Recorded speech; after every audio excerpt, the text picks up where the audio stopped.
qaynasız anlayışları mövzusunda nəzəri hissə o qədər də çox deyil. Konkret nəzəri hissələr nələrdir? İnformatika nəyi öyrənir? Belə başlayaq. Deməli, informatika birinci nəyi öyrənir? Qısaca, informasiya proseslərinin avtomatlaşdırılmasını öyrənir. Ondan sonra, informatika sözünün mənası nədir? İnformasiya və avtomatika sözlərinin birləşməsindən ibarətdir. Yəni, buradan əsas bunlara diqqət edin. İnformatika 3 dənə əsas tərkib hissəsi. Bunu artıq su kimi bilirik ki, hardware, software və bilinməyədir. Aparat, proqram və alqoritm təminatıdır. Sonra bəzilərinizin qarışdırdığı verilən informasiya və bilik anlayışlarının təriflərini mütləq diqqətli olun. Veriləndə kodlaşdırılan və yaxud da kompüterdə təsvir olunan ifadəsini yada saxlayın. Verilən, deməli, texniki vasitələrlə emal olunması və saxlanması üçün formal şəkildə təsvir olunan, formal şəkildə təsvir olunma ilə 0-1-lərlə təsvir olunma deməkdir. Buna da həm də nə deyilir? Kodlaşdırma deyilir.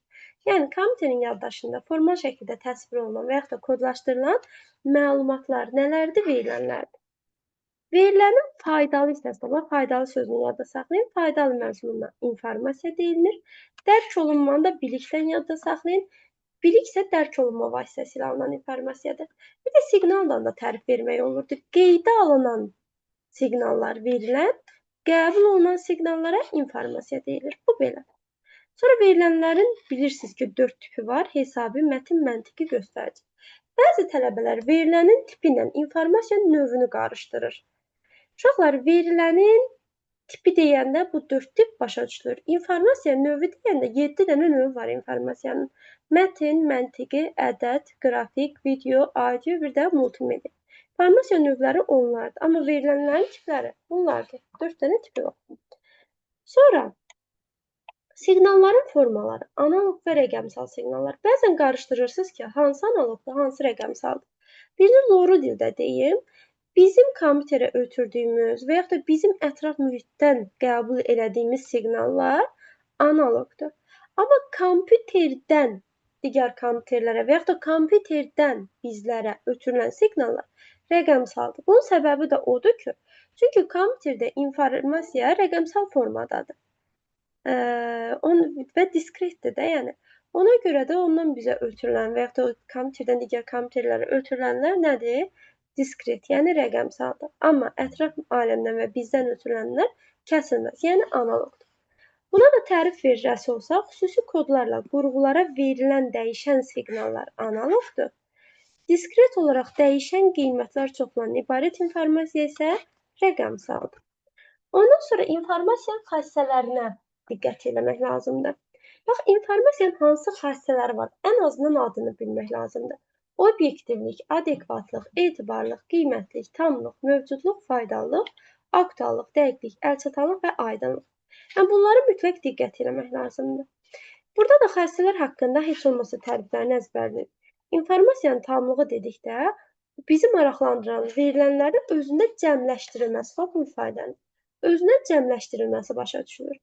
Dəqiqliyini vaxtı-vaxtında sözünə yada saxlayın ki, lazımi siqnalın vaxtı-vaxtında qeyd edilməsidir. Adekvatlığı bu ifadədən yadda saxlayın. İnformasiya real obyektiv vəziyyətə uyğun olması adekvatlıqdır. Sonra etibarlıq qərar sözünü yadda saxlayın ki, düzgün qərar qəbul etməyə imkan verəndir. Aydınlıq deyəndə hamının ağlına bu ifadə gəlir, yəni informasiyanın başa düşülən olmasıdır. Qiymətlik həmin anda problemin həllinə lazım olması deməkdir. Sonra aktuallıqsa cari vəziyyətə uyğun olmasıdır. Bunları bu açar sözlərdən yadınızda saxlayın. Burada da informasiyanın növləri hansılardır? Və növ və verilmə sularını qarışdırmayın. Növləri 7 dənədir. Verilmə suları, yəni təqdim edilmə sular 5 dənədir. Mətin, ədəd, qrafik, səs, kombinasiya.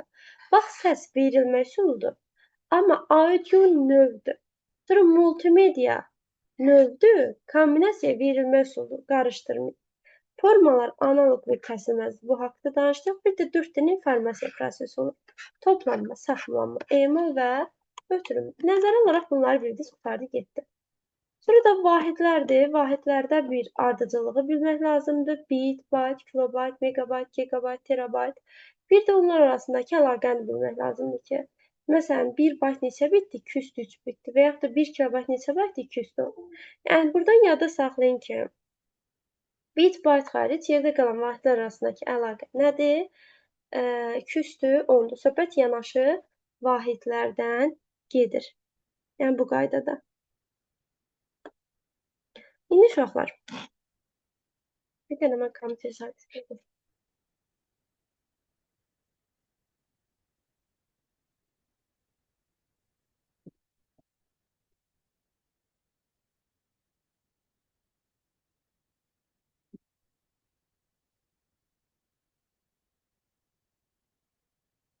Deməli, 1-2 dənə istəyirəm vahid çevirməsinə aid nümunə yazın. 1-2 dənə.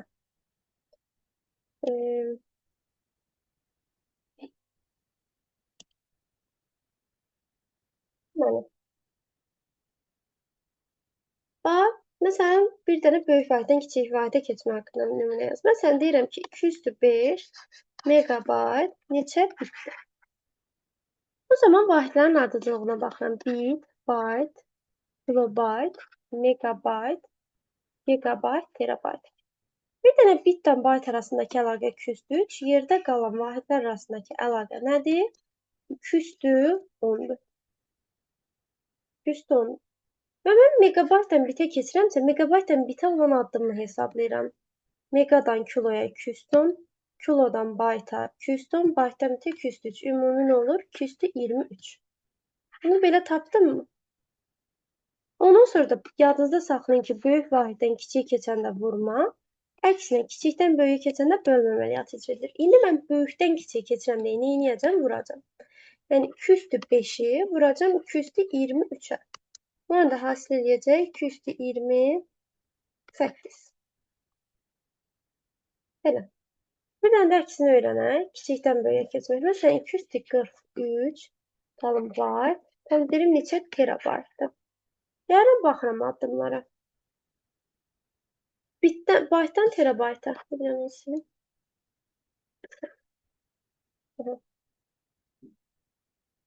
Deməli, baytdan terabayta. Deməli, 1, 2, 3, 4 addımdır və hər biri 210'dur. Onda ümumi addım nə olur? 240 olur. Beləcə tapdın mı? Sadəcə burada kiçikdən böyük keçirəm deyə bölmə əməliyyatı icra edirəm. Yəni, qüvvətlər çıxılır, qalır 203. Yəni, 8 terabayt. Beləcə tapılır. Sonra bir də bunların belə bir versiyası var. Onu da yazaq. Vahidlərdən bu qədər da nümunə. Məsələn, tamam, bu nümunəyə baxaq. Deyək ki, 1 kilobayt 36 bayt, çıxılsın 560 bayt, üstə gəlsin 96 bit. Nəticəsi neçə baytdır? Deməli, 3 dənə vahid verilib. Bit, bayt və kilobayt. Mən gətiririm elə ən sərfəlisidir ortadakı vahidə gəlməkdir bayta. Və 1 kilobayt bilirəm ki, 210 baytdır. Sadəcə toplama çıxma tipli misallarda açıq şəkildə yazsaz daha yaxşı olar. 1024 bayt, üzərinə gəlsin 36 bayt, çıxılsın 560 bayt, üzərinə gəlsin. Bitdən bayta keçəndə isə bölürəm. Aralarındakı addım 203, yəni 8'dir. 96'ını da 8'ə bölsəm eləyəcək 12 bayt. Yəni, hamısını bu şəkildə yazandan sonra toplayıb çıxıram. Bu deyilir 512 bayt. Yəni, bu formada biz vahid çevirməsi edə bilirik. Bu da belə uşaqlar. Sonra bir də başqa bizə məsələ tiplərimizdən bu lazımdır. Bir də bu məsələ tiplərində öyrənək keçdiyimiz baxaq. Deməli, məsələn, deyir ki, yaddaşda mətn, qrafik və audio tipli informasiyadan ibarət 20 kilobayt informasiya var. Deyir ki, bundan müəyyən qədər informasiya silindi. Yəni, 5 kilobayt audio, 5632 bayt qrafik və 4608 bayt da mətn silindi.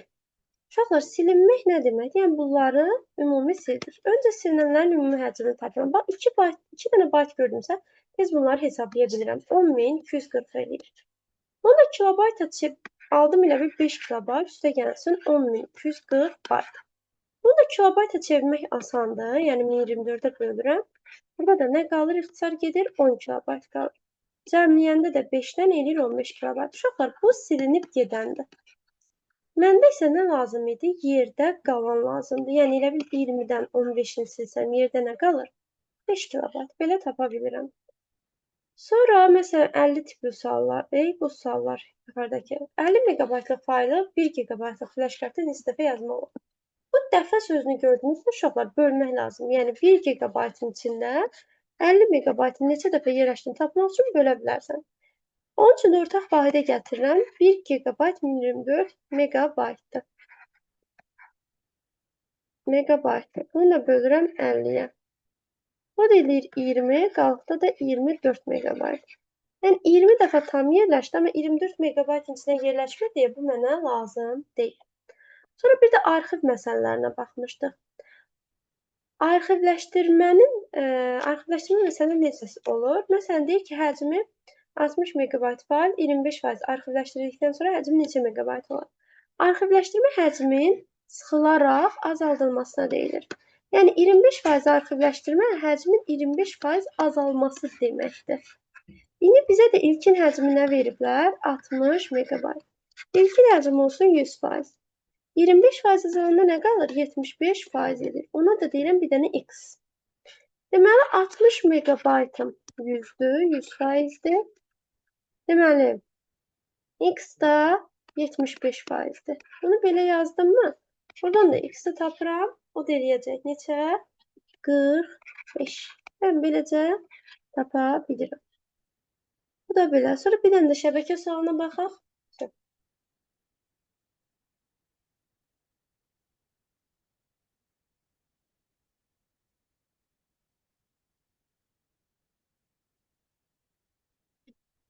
Deməli uşaqlar, bunun şəklini çəkin. Deyir, şəbəkə ilə ötürülməzdən əvvəl informasiya elə kodlaşdırılır ki, həcm 20% artır. Yəni ilkin həcm 20% artırılır. Sonra da nə edir? Şəbəkə ilə ötürülür. Və bizə deyir ki, ilkin həcmi nə qədərdir? 50 megabaytdır. Uşaqlar, bu da necə dəyişir həcm? 20% artırılıb sonra ötürülür. Mən ona görə 50-nin 20% qədər artırıram.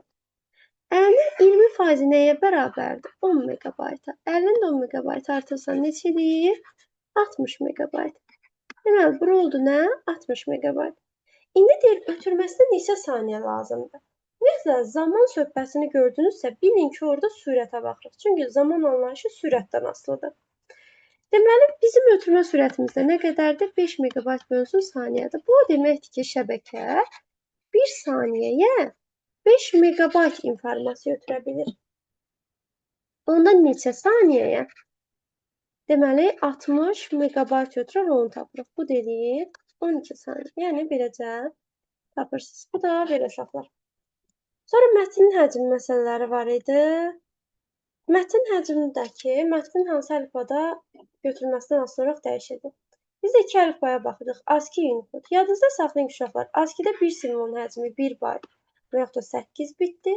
Unicode-da bir simvolun həcmi 2 bayt və yaxud da 16 bitdir. Məsələn, deyir Unicode-da yazılmış bu ifadə yaddaşda neçə bayt yer tutur? Dırnaq işarələrdə nəzərə alınmır. Prosta o yazıyı da yazmamış. Deməli, bu zaman siz bütün simvolları sayırsınız. İnformatika altdan xətt 1. Burada eləyir ümumi 13 dənə simvol, düzdürmü? Unicode deyirsə, deməli, bu da nədir? 2 baytdır. O da eləyir 26 bayt. Yəni, beləcə tapa bilərik. Nə bilim, deyir, master inir bir yaddaşda nə qədər yer tutur. Uşaqlar, burada artıq ASCII Unicode sözünü demir. Əgər sizə ASCII Unicode sözü demirsə, bir simvolun həcmi 1 bayt götürülür. Deməli, dırnaqları yenə çıxaq. Master inir bir sözdə. Master sözündə 6 dənə simvol var. Boşluqların hərəsi də yadınıza saxlayın bir simvoldur. Enter söz ifadəsində 2 dənə simvol var. Birin özü də yenə simvoldur. Deməli, ümumilikdə neçə dənə simvol oldu? 7, 9, 10, 11 dənə simvol var. Və dedik ki, əgər bizə əlifba verilməzsə, biz nə edirik? Bir simvol 1 bayt götürürük. Olur 11 bayt. Belə halda qaça-qaça bir bəndini qaralamayın. Sən 1 baytla hesablamısan. Amma ki, görürsən ki, həmin 11 baytla cavab yoxdur. O zaman siz vahid çevrilməsi öyrənmişsiniz. 1 bayt neçə bitdi? 8. Buna görə 8-ə vurub, bunu bitə çevirirsiniz. 88 bit. Yəni, cavab nə olur onda? Y bəndi olur. Yəni, beləcə tapa bilərsiniz. Sonra belə bir sual var. 350 simvoldan ibarət mətn Unicode-da nə qədər yer tutur? Unicode-da bilirəm ki, hər simvolun həcmi 2 baytdır. Ona görə nə edirəm? 2 bayta vururam, olur 700 bayt. Yəni bu tipdə hesablanır uşaqlar. Bu da oldu birinci fəsil. Buradan daha bu qədər. Sonra keçək ikinci fəsildə əsas məsələlərə baxaq.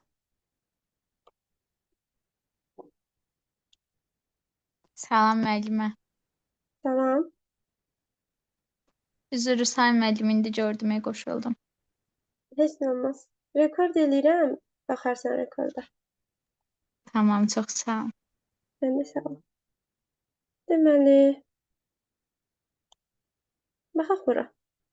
Uşaqlar, burada da bax belə hissələrdən danışmayacağam. Əsas burada nəsilləri mütləq təkrar eləyək. Deməli, kompüter nəsilləri. Dedik ki, kompüterlər ümumilikdə 6 nəslə bölünür, düzdürmü? Bu nəsillərə bölünmə nəyə əsasən həyata keçirilir? Element bazasına. Deməli, kompüterlər nəyə görə nəsillərə bölünür? Element bazasına görə. 6 dənə nəslə bölünür. Buradan bunu yadda saxlayın. İndi burada da bu cədvəldə ümumiləşdirmişəm. Baxın, birinci nəsil kompüterlərin element bazası lampalardır. İkinci nəsildə yarımkeçiricilər tranzistorlardır. Üçüncü nəsildə integral sxemlərdir.